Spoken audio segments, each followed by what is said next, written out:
முருகனே செந்தில் முதல்வனே மாயோன் மருகனே ஈசன் திருமகனே உருகை முகன் தம்பியே நின்றுடைய தண்டை கால் எப்பொழுதும் நம்பியே கைதொழுவே நான். வேல்வேல் முருகா வெற்றிவேல் முருகனுக்கு அரகரோகரா. இன்றைய தினத்தில் இந்த அற்புதமான மாலை பொழுதில் நாம் எல்லோரும் சேர்ந்து சத்சங்கமாக, அதுவும் நாம் இருக்கக்கூடிய அற்புதமான சந்நிதி பிராணாம்பிகை சமேத தர்பாரண்யேஸ்வர திருஸ்தலம், அதில் இந்த நிகழ்ச்சியில் குருமகா சன்னிதானத்தின் அவருடைய ஆசீர்வாதத்தில் ரொம்ப அற்புதமாக இந்த நிகழ்ச்சியாகப்பட்டது நடைபெற்று வருகிறது. எனக்கு முன்பாக பேசிய என்னுடைய அருமை நண்பர்களும் இனி பேசவிருக்கக்கூடிய அற்புத நண்பர்களும் முன்னிலையில் 12 ராசியில் ஒரு அற்புதமான ராசி சிம்ம ராசி. பாருங்க, எனக்கு கிடைச்ச ராசி. அதில் பெரும் பங்கு யாருக்கு இருக்கு அப்படின்னு கேட்டிங்கன்னா, இந்த நிகழ்ச்சிக்கு அவர் சொன்னார் எல்லாத்தையும் ஒருங்கிணைச்சேன் அப்படின்னு சொன்னார். இந்த சுவாமிகிட்ட மட்டும் ஒரு விஷயம் இருக்கு, அதிதேவதா பிரத்ததி தேவதான்னு சொல்லுவாங்க. அதாவது ஒரு கிரகம் இருக்குன்னா பின்னாடி அதுக்கு பின்னாடி கடவுள் இருக்கு அப்படின்னு சொல்லுவாங்க. அந்த மாதிரி இதுக்கு முழு சக்தியை கொடுத்தது யாரு அப்படின்னு கேட்டிங்கன்னா ராஜாண்ணா தான். ஏன்னா அழகா அதை ஒருங்கிணைச்சார். உண்மையாகவே இந்த மாதிரி ஒரு நிகழ்ச்சி நடத்தணும் அப்படிங்கிறத ஒரு ஒரு ஒரு விஷயம் இந்த நாரத கழகம் நன்மைக்குன்னு சொல்லுவான். ஒரு விஷயம் பிரச்சனை வரும்பொழுது தான் அந்த பிரச்சனைக்கு ஒரு தீர்வு காண்றது ஒரு சத்சங்கமாக அமைந்த ஒரு விஷயத்தை நம்ம பார்ப்போம். இங்க பஞ்சாங்கத்திலேயே ஒரு குழப்பம் இருக்கும் பொழுது அதெல்லாம் கிடையாது, இதுதான் நீங்க எல்லாரும் பேசணும் அப்படின்னு சொல்லி ஒருங்கிணைச்சாரு பாருங்க. இப்ப பல பேருக்கு ஒரு சந்தேகம், நான் டிவியில இப்படி பேசிட்டேன், ஐயோ இந்த நாள் அன்னைக்கு இது வேற சொல்ல வராளேன்னு. சரி, இருந்தாலும் நம்ம பகவானை விட்டு கொடுத்துட முடியுமா? உலகத்துக்கே ஒரு அற்புதமான திருக்கோயில் இந்த கோயில். அதாவது எவ்வளவு பெரிய ஒரு பாக்கியம் நமக்கு இருக்கு பாருங்க. நான் அதனாலதான் இந்த இடத்த விட்டு நிகரல, குருவுக்கு நேரா உட்காந்துட்டேன். குரு பார்வை கோடி நன்மைன்னு சொல்லுவான். இல்லைன்னா கொஞ்சம் கொஞ்சமா நடக்க முடியலனாலும் அடுத்தடுத்த சேர்ல உட்காந்து அப்படி போயிருப்பேன். இல்ல இல்ல, குரு இருக்கிற இடத்துல அந்த பக்கத்துல உட்கார்றதோட குரு பார்வையில உட்காந்துட்டோம்னா நம்ம தப்பிச்சிருவோம். நாமளா இருந்து எதையும் பேச முடியாது. சரி, இப்ப நம்ம எல்லாம் எதை வளர்க்கிறோம் நீங்க யோசிச்சு பாருங்க. இத்தனை பேர் உட்காந்து பேசிட்டு இருக்கோம், இத்தனை நம்மளுடைய கலாச்சாரத்தில் இவ்வளவு இருக்கு. எதை வளர்க்கிறோம் அப்படின்னு கேட்டா நம்ம தர்மத்தை வளர்க்கிறோம். அந்த தர்மத்துக்கு ஒரு இடம் இருக்கும்ல, அந்த தர்மத்துக்கு இடம் எது? தர்மபுரம்.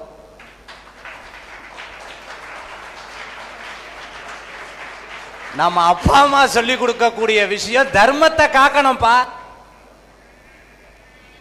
அம்மா அப்பா குரு எந்த 3 பேரும் ஒரே விஷயத்தை சொல்றாங்களோ அந்த இடத்துல சத்தியம் அப்படிங்கிறத வேதம் சொல்றது. அப்ப அம்மா என்ன சொல்றாங்க? தர்மத்தை காப்பாத்து. அப்பாவும் தர்மத்தை காப்பாத்து. அந்த தர்மபுரத்திலேயே இருந்து அந்த தர்மத்தை காப்பாற்றக்கூடிய குருமகா சன்னிதானம் அதான் சொல்றாங்க. எவ்வளவு பெரிய ஆசீர்வாதம். அதனால எனக்கு எப்படியோ சிம்ம ராசி 8ஆம் திசையா இருந்தாலும் கவலை இல்லை, குரு பார்வை இருக்கு, அதனால தப்பு இல்லை. குரு பார்வைன்னா குரு முன்னாடி பேசிட்டு காட்டி. சரி, இப்ப இதுக்கு எல்லாத்துக்குமே ஒரு பிராரப்தம் வேணும், ஒரு பிராப்தம் வேணும். நான் டிவியில பேசும்போது கூட ஒரு கதையை சொல்லி தான் எல்லாத்தையுமே சொல்லுவேன். இதுக்கு ஒரு பிராரப்தம் வேணும், ஒரு பிராப்தம் வேணும். ஒரு ராஜாவுக்கு குழந்தை இல்லை. அவர் வேண்டார் சுவாமிகிட்ட, முருகா முருகா முருகா முருகா முருகா குழந்தை வேணும், குழந்தை வேணும், குழந்தை வேணும். சிவசிவா சிவசிவா சிவசிவா குழந்தை வேணும், குழந்தை வேணும், குழந்தை வேணும் வேண்டிகிட்டே இருக்கார். போகாத கோயில்ல பரிகாரம் பண்ணாத இடம் கிடையாது. போறார் போறார் போயிட்டே இருக்கார். கடைசியில ஒரு அஸ்ட்ராலஜரை போய் பார்க்க வர்றார். என் பேர் இல்ல, ஏதோ ஒரு அஸ்ட்ராலஜர். அவரை போய் பார்க்கிறார். பார்த்த உடனே, சுவாமி நான் அரசன், எனக்கு பிறக்கக்கூடிய குழந்தை இளவரசன். அவன் இளவரசன் மட்டும் கிடையாது, மிக பிரம்மாண்டமாக இருக்க வேண்டும். நீங்க தான் ஆசீர்வாதம் பண்ணணும்னு சொல்லிட்டு பக்கத்திலேயே வாள் எடுத்து வச்சு விட்டார் ஜோசியர் பக்கத்தில். தட்சணை எடுத்து வச்சா கூட எனக்கு கொஞ்சம் நிம்மதியா இருக்கும். ராஜா வேற வாள் எடுத்து வச்சு விட்டான். இதுக்கு நீங்க தான் நேரம் குறிச்சு கொடுக்கணும், அது எனக்கு பையனாதான் பிறக்கணும். இப்ப ஜோசியருக்கு கழுத்துல கத்தி வைக்கல, டேபிள்ல தான் வச்சிருக்காரு. என்ன பண்ணணும்னு தெரியல. கடகடா கடுக்கடுன்னு கையெல்லாம் ஆடுறது, காலெல்லாம் ஆடுறது. நேரா உள்ள போனார். நம்மளுக்குள்ள இந்த பதட்டம் ஏற்றணும்னா லெஃப்டும் ரைட்டும் நடப்போம், பார்த்துருக்கலாம். இப்படியே நடந்துட்டே இருந்திருக்கார். கொஞ்ச நேரத்தில் சட்டுன்னு ஒரு யோசனை வந்தது. உட்காந்து கணிக்கிறார். கணிச்சு ஒரு நேரத்தை குறிச்சு கொடுக்கிறார் ராஜா கிட்ட. இந்த நேரத்தில் இருந்தா உங்க பிறக்கக்கூடிய குழந்தை இளவரசனாக, நாடை வெல்லக்கூடிய அரசனாக பிறப்பார் அப்படின்னு சொல்லி சொல்றார். இதை யாரு கேட்டான்னா பத்தினி கேட்டுட்டா பக்கத்துல இருந்து. சரி, அரசனோட பையன் மட்டும்தான் அரசன் ஆகணுமா? அப்ப நம்ம பையன் மக்காவா பிறக்கணும்? அதெல்லாம் தெரியாது. நமக்கும் அதே நேரத்தில் தான் குழந்தை பிறக்கணும். நானும் இந்த டயத்தை எடுத்துக்கிறேன்னு எடுத்து விட்டான். எடுத்து என்ன பண்றாங்க, கொஞ்ச நாள் ஆகிறது. அவளும் மாசமா இருக்கா, இவாளும் மாசமா இருக்கா. கொஞ்சம் வருஷம் ஆகிறது. அப்படியே குழந்தை வளர்ந்துகிட்டே வரார். இந்த ஜோசியருடைய குழந்தை ஒரு திருவிழாக்கு போய் காணாம போயிட்டார். ஜோசியருடைய குழந்தை திருவிழாக்கு போய் காணாம போயிட்டார். ராஜாவுடைய குழந்தைக்கு 16ஆம் வயசுல பட்டம் சூட்டுறான். இந்த அம்மாவுக்கு அழுக தாங்க முடியல. அந்த குழந்தையும் என் குழந்தையும் ஒரே நேரத்துல தான் பிறந்தது. எல்லாத்துக்கும் சந்தேகம் வரும், ஒரே நேரத்தில் பிறந்தா ஒரே ஜாதகம் தானே, கஷ்டம் வரணும்ல, வரலையே. மாத்தியில வந்தது. அங்க அரசரவையில முடி சூடுறா. நான் இங்க கஷ்டப்பட்டு இருக்கனே, குழந்தை காணாம போயிடுத்தேன்னு கண்ணீர் விட்டு அழுகிறா ஜோசியரும் ஜோசியருடைய மனைவியும்.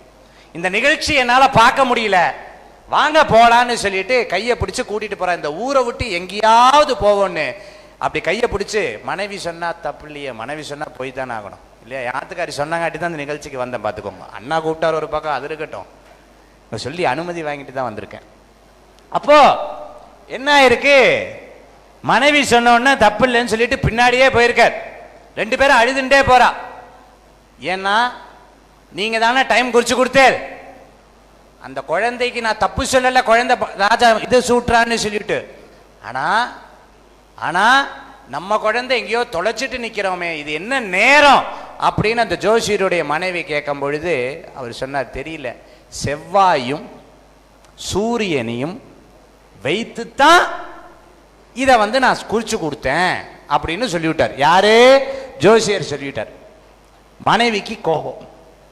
எழுத்தாப்புல செவ்வாயும் சனியும் வேறொரு நிகழ்ச்சி, வேறொரு நாட்டில் இன்னொரு மன்னருக்கு முடிசூ, அதாவது இளவரசருக்கு முடிசூடுறா. அதை பார்த்துட்டு செவ்வாயும் சூரியனும் இந்த ஊருக்கு வந்துட்டு இருக்கான். இப்படி வந்துட்டு இருக்கும் பொழுது நேரா எழுத்தாப்புல இந்த ஜோசியர் இறங்கி நமஸ்காரம் பண்றார். யாரு இவான்னு கேட்டா, நான் அப்பவே சொன்னேன் இல்லையா செவ்வா, இவர் தான். அப்பவே சொன்னேன் இல்லையா சூரியன், அதுவும் இவர் தான் அப்படின்னு சொன்னோடனே மனைவிக்கு ஒரு கோபம் வந்தது. இந்த 2 பேர்த்த வச்சு தானே சொன்னேன், இந்த 2 பேர் தான், நான் நாக்கப்படுங்கிற மாதிரி கேள்வி கேட்காம இருக்க மாட்டேன்னு நேரா 2 பேர்த்த பார்த்துட்டு உங்களை வச்சு தானே கணிச்சா. இந்த நாட்டில் என்ன இளவரசன் முடிசூடுறார், என் குழந்தைய தொலைச்சுட்டு இருக்கேனே, என் ஆத்துக்கார் உங்களை வச்சு தானே சொன்னார்னு பக்கத்திலேயே இதுக்கு கரெக்டா சொல்லணும்னா யாருன்னா ஒரே ஒருத்தர் தான், சனீஸ்வர பகவான் அப்படின்னு சொல்லிட்டு 2 பேரும் அவரை திரும்பி பார்க்குறா. அதாவது குழந்தைக்குன்னா பெண்களுக்கு ஒரு வைராக்கியம் வந்துடும். அது எந்த பகவானா இருந்தாலும் நான் கேள்வி கேட்காம இருக்க மாட்டேன்னு சனீஸ்வர பகவான்கிட்ட போய் கேட்குறான். ஏன்னா முறையிடுறது வழக்கம். இப்போ முறையிடுறா, கேட்குறா. என்ன கேட்குறான்னா, இதை பாருங்க, இந்த செவ்வாய் சூரியனை வைத்து தான் யாத்துக்கார் கணிச்சார், நீங்களே ஒரு நியாயத்தை சொல்லுங்க. இந்த நியாயம், என் குழந்தை அங்க தொலைஞ்சு கிடக்கானேன்னு சொல்லும் பொழுது சனீஸ்வர பகவான் சொன்னது, அம்மா உன் குழந்தையும் இளவரசன். இவங்களுக்கு ஒரே ஆச்சரியம், எப்படி என் குழந்தை இளவரசன், எப்படி என் குழந்தை இளவரசன்? வேற ஒன்றும் இல்லை. அந்த ராஜாவுடைய பிள்ளைக்கு இந்த நாட்டிலையும் ஓம் பையனுக்கு வேற நாட்டிலையும் முடிசூடின்னு இருக்கா. அதை பார்த்துட்டு தான் வேற 2 பேர் நடந்து வந்துட்டு இருக்கா. ஆனா இந்த ஜோசியர் சொன்னது கரெக்டு தான். உன் குழந்தை இளவரசனாவார், இந்த நாளன்னைக்கு முடிசூடுவார்னு சொன்னவருக்கு இதை பார்க்கக்கூடிய இது உங்க ஜாதகத்தில் இல்ல, அதை சொல்ல மறந்துட்டார் அப்படின்னு சொன்னார். ஜோதிட சாஸ்திரம் இப்படித்தான். ஜோதிட சாஸ்திரம் இப்படித்தான். அதாவது நமக்குன்னு எழுதி வச்சிருக்கணும். இன்னைக்கு இந்த நேரத்தில் இந்த காலத்தில் இது நடக்கும் என்றால் நடக்கும், அது உண்மை. ஏன்னா கிரகங்களை வைத்து பேசுறோம். ஒரு வாக்கு வெல்லும், ஒரு வாக்கு கொல்லும். கொல்லும் சரி. அஷ்டம சனியை பத்தி பேசுங்க. அண்ணா சொல்ற இதுக்கு முன்னாடி சொன்னார், கடகராசிக்கு படாத பாடுபட்டுதா பட்டுதா பட்டுதா கேட்டார். நம்ம என்ன சொன்னோம்? முன்னாடி அந்த அம்மா சொன்னாங்க, ஆமா ஆமா ஆமாயா ஆமா சொன்னாங்க. அவர் சொன்னது மட்டும் இல்லாம அண்ணா வேற சும்மாவா இருப்பீங்க, போற வழியில படாத பாடு, நிக்க முடியல, நடக்க முடியல, உட்கார முடியல, படுக்க முடியல, டிவி பார்த்தா சேனல் நமக்கு கிடைக்க மாட்டேங்குது. இதெல்லாம் இவ்வளோ இதெல்லாம் சொல்லி முடிச்சதுக்கு அப்புறம் நீங்க ஒன்றும் பிரச்சனை இல்லை, நீங்க சிம்மராசி பத்தி பேசுங்க அப்படின்னா நான் என்னங்க பேசுறது? ஆனாலும் பகவான் ஒரு பெரிய கருணையை கொடுத்திருக்கார் இங்க உட்காந்து பேசுறதுக்கு. அப்பவே சொன்ன மாதிரி குரு முன்னாடி இந்த தைரியத்தோட சிம்மராசி அன்பர்களுக்கு இதை பேசணும் அப்படின்னு சொன்னா, சிம்மராசி அன்பர்கள் எப்பவுமே தைரியமானவர்கள். சிம்மராசிங்கன்னா அரசாங்கம். அவர் சொல்றார் பாருங்க, அதான் அண்ணாவுடைய பெரிய நட்புங்கிறவா எப்பவுமே ஒரு கோர்த்து விடணும்னு சொன்னா, இதை வச்சு அரசியல் அரசியல் அரசியல்னு 3 தடவை சொல்லியிருக்கார். அதாவது இந்த சிம்மராசியை பொறுத்தளவுக்கு அரசியலுக்குரிய சூரிய பகவான் தான். சிம்மராசியை பொறுத்தளவுக்கு கம்பீரம்னு சொல்லுவான். இந்த சிம்மத்துக்கு உண்டான விசேஷம் என்ன? காட்டில் இருக்கிற சிங்கத்துக்கு நீ தான் சிங்கம்னு யாராவது போய் சொல்லியிருக்காளா? கிடையாது. ஆனா அந்த சிங்கத்தை பார்த்தா எல்லாரும் பயப்படுவா. ஏன் பயப்படுவான்னா சிம்பிள், அதுக்கு இருக்கக்கூடிய ஆட்டிடியூட். ஆட்டிடியூட்னா உங்களுக்கு புரியும் இல்லையா? எனக்குன்னு சில சொந்த குணங்கள் இருக்கு, இந்த குணத்தை யாரு இழக்காம இருக்காளோ அவளுக்கு எப்பவுமே சிம்மராசி மாதிரி நன்னா இருப்பா. எப்போ அந்த குணத்தை லைட்டா மாறுறாளோ அப்ப அவளுக்கு சிம்மத்துக்கு உண்டான மதிப்புகள் கிடைக்காது, சிம்மராசியா இருந்தாலும் சரி. இப்ப இந்த சிம்மராசிக்காரங்களுக்கு காசா பணமா கௌரவமா என்னன்னு கேட்டா ஃபர்ஸ்ட் கௌரவம் தான் எதிர்பார்ப்பா. நான் சொல்றது உங்களுக்கு நல்லா புரிஞ்சுக்கோங்க. அந்த கௌரவத்தை எதிர்பார்க்கக்கூடிய குணாதிசயங்கள் சிம்மராசிக்கு எப்பவுமே இருந்துட்டு இருக்கும். சிம்மராசியை பொறுத்தளவுக்கு இப்போதைக்கு அஷ்டம சனின்னு சொல்லுவா. மந்திரத்தில் ஒரு வார்த்தை இருக்கு, அஷ்டம சனிகாலே கஷ்டகாலகன்னு சாஸ்திரம் சொல்றது. இதை நான் மாத்தி பேச முடியுமா? மகேஷைய சொல்லிவிட்டார், நன்னா இருக்கும் சிம்மராசிக்கு. அப்படியெல்லாம் இல்லை. சனி பகவான் ஒரு விஷயத்தை புரிய வைப்பார்.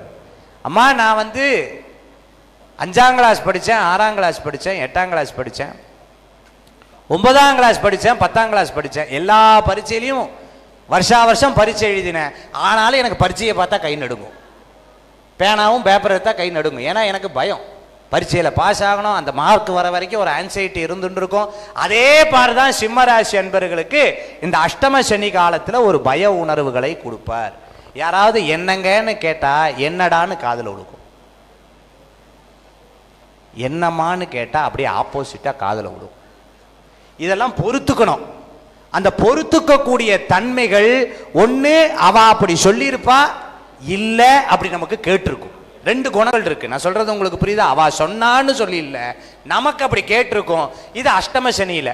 அஷ்டம சனி உடம்ப படுத்தாது, அஷ்டம சனி எதையும் படுத்தாது.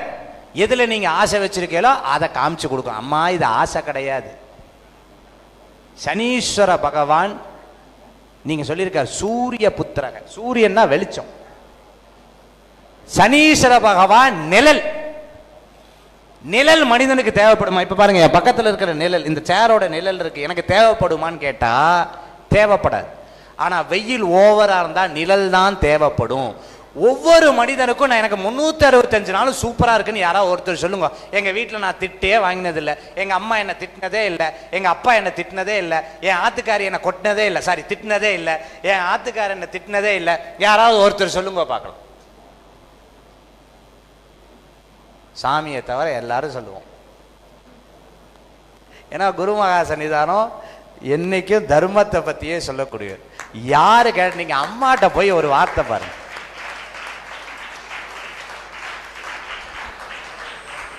எங்க அம்மாட்ட போய் கேட்கிறேன் நான், அம்மா +2 முடிச்சாச்சு, இதை படிக்கலாமான்னு கேட்டா எங்க அம்மா சொல்றா, நீ நான் சொல்றதை கேள, பேசாம இன்ஜினியரிங் படி. எங்க அம்மா இன்ஜினியரிங் படிச்சிருக்காங்க நீங்க நினைக்கிறீங்க? இல்ல. ஆனா எங்க பதில் சொல்றாங்க. நான் வெளிநாட்டில இருந்து ஒரு விசா பிரச்சனைன்னு சொல்றேன், எங்க அம்மா அதுக்கு பதில் சொல்றேன், அதெல்லாம் ஒண்ணும் இல்லை, சரியாயிரும், உனக்காக சாமிகிட்ட வேண்டின, உனக்கு சரியாயிரும், வேணா பாருன்னு. ஆனா எங்க அம்மா சொன்ன அத்தனை வார்த்தையும் நான் நம்பினேன், அத்தனையும் நடந்தது. ஏன்னா எங்க அம்மா பேசினது பூரா நல்ல வார்த்தைகள். அதுதான் நான் சொன்னேன். இங்க இத்தனை பேரும் ஒரு விஷயத்த சொன்னா குருமகா சன்னிதானம் நல்லதை மட்டும்தான் சொல்லுவார். ஏன்னா எங்க அம்மாட்ட போனா நல்லதை சொல்லுவார், அவர் நல்ல விஷயங்களை சொல்லியிருக்காருன்னு சொன்னேன். இது இடையில அடுத்தது, இந்த அஷ்டம சனி என்ன பண்ணும்? மன ரீதியான கலக்கத்தை கொடுக்கும். இது உண்மை. நீங்க வேணா பாருங்களேன், திருநள்ளாருக்கு 12 ராசியும் வருவா, 12 ராசிக்காராலும் வருவா, தர்பாரண்யேஸ்வரர் கோயிலுக்கு 12 ராசிக்காலும் வருவா. நீங்க இந்த வருஷம் இந்த அர்ச்சனை சீட்டை மட்டும் எடுத்து பார்த்தீங்கன்னா சிம்ம ராசி ஜாஸ்தியா இருக்கும். ஏன்னா நம்ம நினைச்சுட்டு இருப்போம் 7.5 சனி தான் பாதிக்கும். அதெல்லாம் இல்லை ராஜா, 10 7.5 சனிக்கு சமான மாதிரி இருக்கும். ஆனால் இது ஒரு பாடத்தை கொடுக்கும். சார் பயமுறுத்தாதீங்க சார். இல்ல, பாடத்தை கொடுக்கும். எக்ஸாம் மாதிரி, எக்ஸாம் மாதிரி. இப்ப பசங்கள்லாம் ஜாலியா இருக்கா, ஒரு எக்ஸாம் வச்சு பாருங்க. தெற்கையும் நடக்கையும் வடக்கையும் கிடைக்கும், சிவசிவா சிவசிவா சிவசிவா சிவசிவான்னு வேண்டின்னு இருப்பா. இதை யாரு மாத்தறா, எங்க மாத்த முடியும் அப்படின்னு கேட்டா பரிகாரம் கேட்கிறார் இல்லையா, அது மாத்துறதுக்கு ஒரு மந்திரம் சொல்றார். சிவம் எனும் நாமம். ஐயோ, எனக்கு ஜென்ம சனி வந்தா நான் போயிடுவேன், 7.5 சனி வந்தா நான் போயிடுவேன், அஷ்டம சனி வந்தா நான் போயிடுவேன், அர்த்தாஷ்டம சனி வந்தா பாதிக்கும். அதெல்லாம் இல்ல. இந்த மந்திரம் சொல்லு, சிவம் எனும் நாமம் தமக்கே உடைய, தமக்கே உடைய செம்மேனியம்மான். அடுத்த வார்த்தை ரொம்ப முக்கியம். அவர் என்னை ஆட்கொண்டு அழித்திடுவார், அவன் தனையான் பவனெனும் நாமம் பிடித்து திரிந்து பண்ணால் அழைத்து ஒழியான் என்று எதிர்படுமே சிவமேன்னு சொல்றான்.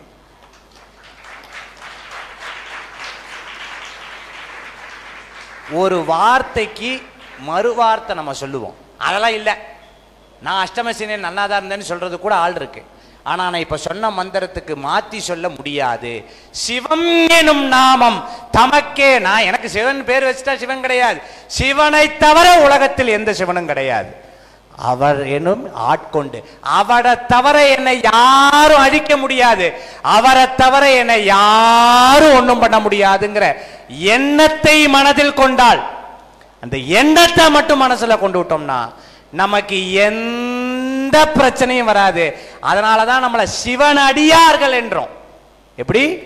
பக்தராய் பணிவார்கள் அடியார்க்கும் அடியே.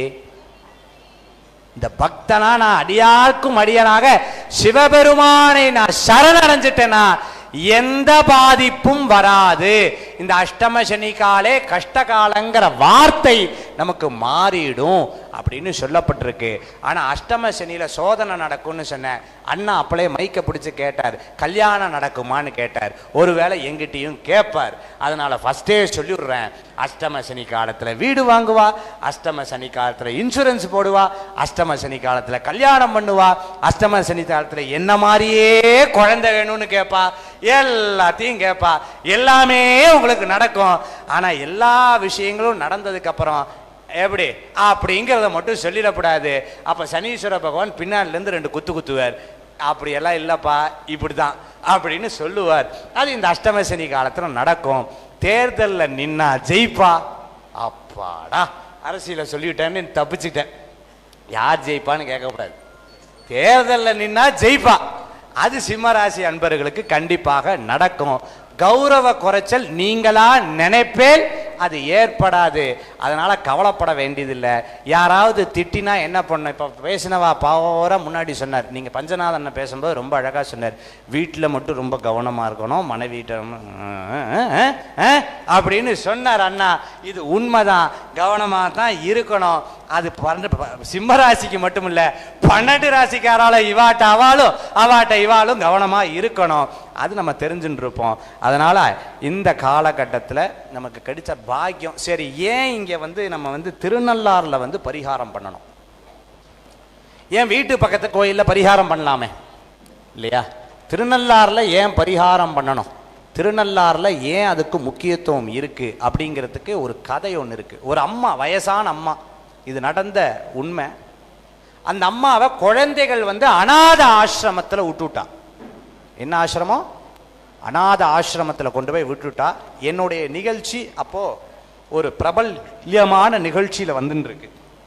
அந்த நிகழ்ச்சியை பார்த்து அந்த அம்மா லெட்டர் எழுதுறா. எனக்கு என்ன லெட்டர் எழுதியிருக்கா அப்படின்னு கேட்டிங்கன்னா, சாமி, போன வாரம் நீங்க பேசினேல், என்ன பேசினேல் அப்படின்னா, தாய் சாபமுட்டா பழிக்கும் அப்படின்னு சொல்லியிருந்தேன். நான் அநாத ஆசிரமத்தில் இருக்கேன், எனக்கு குழந்தைகள் இல்லையான்னு கேட்டா இருக்கா. என் குழந்தைகள் இருக்கா. என் ஆசிரமத்தில் 42 பேர் இருக்கா. எல்லாரும் வயசானவா. எல்லாரும் தீபாவளிக்கு 10 நாள் லீவு கொடுத்து அவங்க பிள்ளைகள் வீட்டுக்கு கூட்டிட்டு போவா, இல்ல சொந்தக்காரா கூட்டிட்டு போவா. கடந்த 6 வருடங்களாக 6 இயர்ஸ் என்னை யாருமே கூட்டிட்டு போல. நான் தனியா இருக்கேன். தீபாவளி அன்னைக்கு தனியா இருக்கேன். மனசு ரொம்ப வலிக்குது, மனசு ரொம்ப வருத்தப்படுது. யாருமே இல்லைங்கிற வருத்தம் எனக்கு இருக்கு. அதனால என் பையன் இருக்கானேன்னு சொல்லிட்டு அட்ரஸ் எடுத்துட்டு ஆசிரமத்துக்கு பக்கத்துல இருக்கக்கூடிய அந்த ஆட்டோக்காரை பிடிச்சுட்டு போனேன். நேரா வீட்டுக்கு போன உடனே டைம் ஆயிட்டா இல்ல, காலிங் பெல்ல தட்டின உடனே எல்லாரும் வாங்கன்னு சொல்லுவா. ஆனா என் மருமக பார்த்துட்டு திருப்பி உள்ள போயிட்டா. 2 மணி நேரம் அங்க நிக்கிறேன். இப்படி நின்றுட்டு இருக்கேன். மயக்கம் வர மாதிரி இருந்தது. பின்னாடில இருந்து ஒரு வார்த்தை, அம்மா அப்படின்னு ஒரு வார்த்தை கேட்டது. அம்மா அப்படின்னு ஒரு வார்த்தை கேட்ட உடனே என் கண்ணெல்லாம் கலங்கி எடுத்து, 6 வருஷமா என் பெத்த புள்ள சவுண்டு கேட்கல. நான் இன்னைக்கு தான் நான் சவுண்டு கேட்டேன். ஃபர்ஸ்ட் வந்தோன்னா அவனை கட்டி அணைச்சேன். ஃபர்ஸ்ட் அவன் கேட்ட வார்த்தை, ஏம்மா வந்த அப்படின்னு கேட்டான். எனக்கு நெஞ்சு வெடிச்சிருச்சு. இருந்தாலும் பரவாயில்ல அப்படின்னு சொல்லிட்டு, என் குழந்தை தானே, தாய் மீச்சு என்னைக்கு குஞ்சு சாக போறது, அதனால குஞ்சு அடிச்சு நான் ஒன்றும் சாக போறது இல்லைன்னு சொல்லிட்டு நேரா உள்ள போனேன். உள்ள போய் உட்காந்துட்டு முதல் நாள் என்ன நன்னா கவனிச்சுண்டா. 2வது நாள் ஓகே. 3வது நாள் பையன் வேலைக்கு போனான். காலையிலேருந்து மத்தியானம் வரைக்கும் சாப்பிடல. சாயந்தரம் வந்தோடனே பையன் கேட்டான், அம்மா சாப்பிட்டியான்னு கேட்டான். அப்போ நான் என்ன சொன்னேன், இல்லடா குழந்தை சாப்பிடலைன்னு சொன்னேன். நேரா என் மனைவிட்ட போய், என் அம்மாவுக்கு சாப்பாடு கொடுக்க வேண்டியது, உங்க அம்மாவுக்கு ஊட்டவா முடியும், டேபிளில் வச்சிருக்கேன்னா. இந்த வீட்டுக்கே நான் வந்ததில்லை, டேபிளில் இருக்கிற சாப்பாடு எனக்கு எப்படி தெரியும்னு 2 பேரும் சண்டை போட்டுச்சு, அடிச்சுட்டு நான் நடுவில் போய் தீர்த்து வைக்க போனேன். எனக்கும் அடி விழுந்து ரோட்டில் கொண்டு போய் என்னை தள்ளி விட்டா. 2 பேரும் கதவை சாத்தி விட்டா. மண்டையில் அடிபட்டு மயக்கப்பட்டு விழுந்தேன். நான் விழுந்து கிடந்தேன். ஏதோ தெய்வாதீனமா அந்த என்னை விட்டுட்டு போன ஆட்டோக்காரர் என்னை நன்னா இருக்காளான்னு பார்க்க வந்துட்டு தூக்கி அவகிட்ட சண்டை போட்டுட்டு திருப்பி என்னை கொண்டு போய் ஆசிரமத்தில் விட்டா. உங்க நிகழ்ச்சி பார்த்தேன் நான். அந்த நிகழ்ச்சியில நீங்க சொன்னேன், உலகத்திலேயே பெருசு என்னன்னா மாத்ரு சாபம்னு சொன்னேன். அன்னைக்கு என்னை தள்ளி விட்டங்காட்டி 2 தடவை 3 தடவை திட்டி விட்டேன். தெரியாம திட்டிவிட்டேன். ஆனா எனக்கு வயசு 84 வயசுக்கு ஆச்சு. உங்க நிகழ்ச்சி பார்த்த உடனே நான் சொன்னேன், சாமி, நீங்க அந்த நிகழ்ச்சியில ஒரு விஷயம் போட்டிருந்தேன். நீங்க இந்த மாதிரி உங்களுக்கு மன கஷ்டம் ஏற்பட்டா எப்போ முடியுமோ நீங்க மாத்ரு சாபம் பித்ரு சாபம் போன்ற எல்லா விஷயத்துக்கும் ஒரே ஒரு ஸ்தலம் எங்க, தர்பாரண்யேஸ்வரர் சனீஸ்வரர் திருக்கோயில்னு சொல்லியிருக்கேன். அப்ப அந்த அம்மாவுக்கு நைட்ல கனவு வந்தது. எங்க, இந்த கோயிலுக்கு வர மாதிரி தரிசனம் பண்ற மாதிரி ஒரு கனவு வந்தது. சாமி, எனக்கு அந்த சாமிகிட்ட போய் நான் வேண்டின்றேன். இங்கே தான் ரொம்ப முக்கியமான வார்த்தை. நான் அந்த கோயிலில் போய் வேண்டின்றேன். அந்த அம்மா இங்கே வந்து கோயிலில் வேண்டின்றா. என்ன வேண்டின்றான்னு கேட்டேன்னா, இறைவா என் பிள்ளைய திட்டிட்டேன், அவன் வாழ்க்கையில 100 ஆண்டுகள் நல்லா இருக்கணும். தெரியாம மருமகளை திட்டிட்டேன், 100 ஆண்டுகள் அவ நல்லா இருக்கணும்.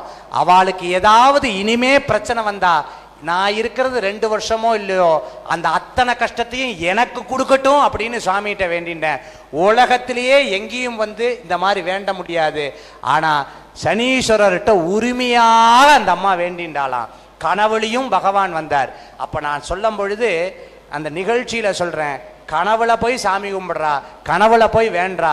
அதனால எப்போ எந்த நாள் எனக்கு கொடுங்க சாமி, நான் அந்த கோயிலுக்கு போயிட்டு வரேன்னு அந்த அம்மா சொல்றா. கனவுல இத்தனை விஷயம் நடந்திருக்குன்னா பகவான் அவர்ல கனவுலையே பேசியிருக்கார். அப்பேற்பட்ட சக்தி வாய்ந்த கோயில், உலகத்திற்கே உண்டான அற்புதமான இடம் தர்மபுரத்துல. இந்த இடத்துல சனீஸ்வர பகவான் இருக்கார். இந்த இடத்துல உட்கார்ந்து பேசுறதுக்கு ஒரு பெரிய பாக்கியம் கிடைச்சிருக்கு. அதனால சிம்மராசி அன்பர்கள் கவலைப்பட வேண்டாம், சிவபெருமானை மனதில் வச்சுக்கோங்க. அடுத்த விஷயம், சனீஸ்வரர் கோயிலுக்கு வரணும். எப்பவுமே இந்த சனி பயிற்சி ஆகிறதுக்கு முன்னாடி 6 மாசம், பின்னாடி 6 மாசம். 6ஆம் தேதி வந்தா மட்டும்தான் சாமி தரிசனம் பண்ணோன்ட்டு இல்லை. 7ஆம் தேதி வரலாம், 8ஆம் தேதி வரலாம், 9ஆம் தேதி வரலாம், 6 மாசம் வரைக்கும் வரலாம்.